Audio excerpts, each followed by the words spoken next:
Anthony Hartwig here with Nick Blanch after Poland's big win over Lakeview. Coach, this was one that was pretty close after one quarter. Lakeview was sticking around. It was a 6-0 run in the second that put you guys up 10, and you never looked back. Talk about the way this game went and how proud you are of the game and the win. Yeah, we had to get our feet wet here. We haven't played in a week, and with break, we've had to take some time off. Same with Lakeview. I know, with everything going on right now, teams are just fortunate to even practice these days, to be honest with you.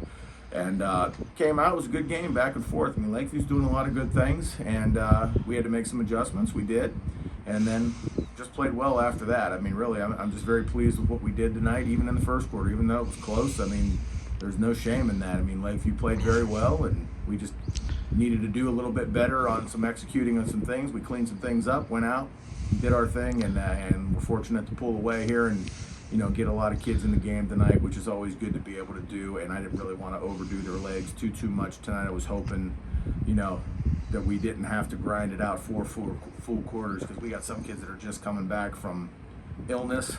So, I was concerned about our legs a little bit too, with everybody coming back, and I'm sure he was too on his end too, because like I said, they've been shut down. It's just a messy year again, unfortunately, and anytime we could play truthfully, win or lose, it's just great to be out there. Because of the way the game went, like you said, you got to get a lot of young girls in the game, maybe some girls that may score their first varsity bucket, things like that. What does it mean to you as a coach to be able to have a moment like that where you get to get the young girls in, get them on tape against some varsity players, and get to see where they need improvements and stuff like that? Well, I think that's what keeps them hungry. I mean, like, if you keep doing stuff over and over again, like going to practice every day, and you never get in the game, it kind of becomes hard to stay motivated, in my opinion. So when we can do it, obviously we can't do it all the time, but when we can, those girls practice every day too.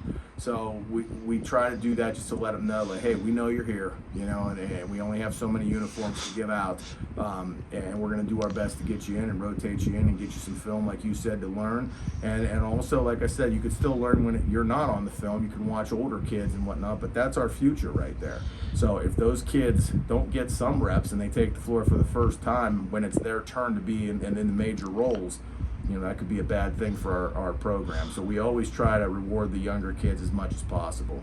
One of the things I loved, and we've talked about this with past teams, when you put the young kids in, the older varsity players were on the bench with bench energy, cheering for everyone there. What does that mean to you as a coach to continue to see that out of this program? That's the expectation here.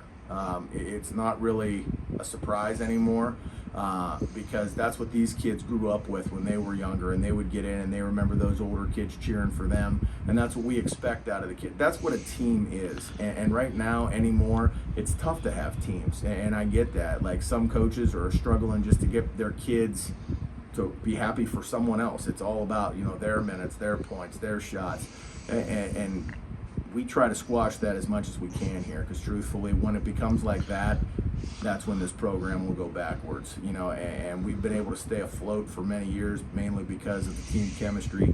People like each other here. They want to play for each other. They're truly happy for one another. Families get along for the most part. I'm sure there's some that don't, but for the most part, it's just a nice atmosphere here, and we want to keep that as long as we can, because I truly believe when we lose that and it becomes about the individual, this program will tank.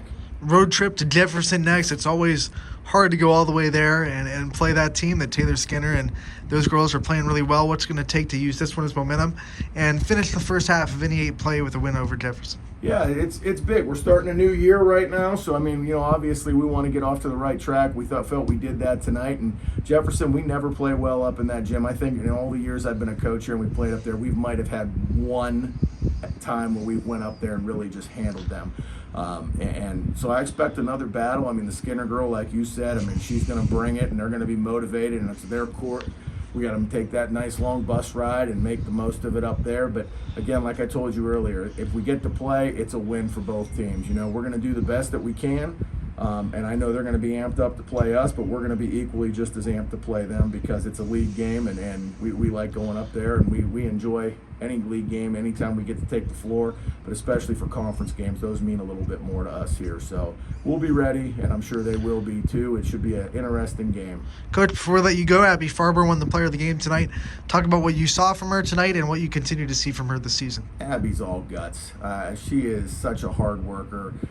Just to tell you that doesn't even do it justice. That kid works so incredibly hard, and in the off season, one of the best leaders we have. Always vocal, always positive, and she leads by example. I mean, that girl will tell you what you need to do in a positive way, but she's also going to go out and do it. She's our energy leader on most nights, always our vocal leader. And like I said, I can't say enough for her. Even when she's not player of the game in your book, she's player of the game in our book, because we know what that girl does and what she does defensively, even if she scores 0 points in a game. Defensively, you can't put a stat on what she does for us and how she sets up our defenses and things of that sort. Great kid, great leader, will truly be missed when she leaves this program next year, because what she does for us, I cannot express enough how important it is, and she's kind of like our engine that gets us rolling, and she brings it every day. I'll tell you, Coach, sometimes there's times when we wish we could give it to more than one player after the game. That's just the way you guys play. Congratulations on the win, and we'll see you again real soon. Thank you for the coverage.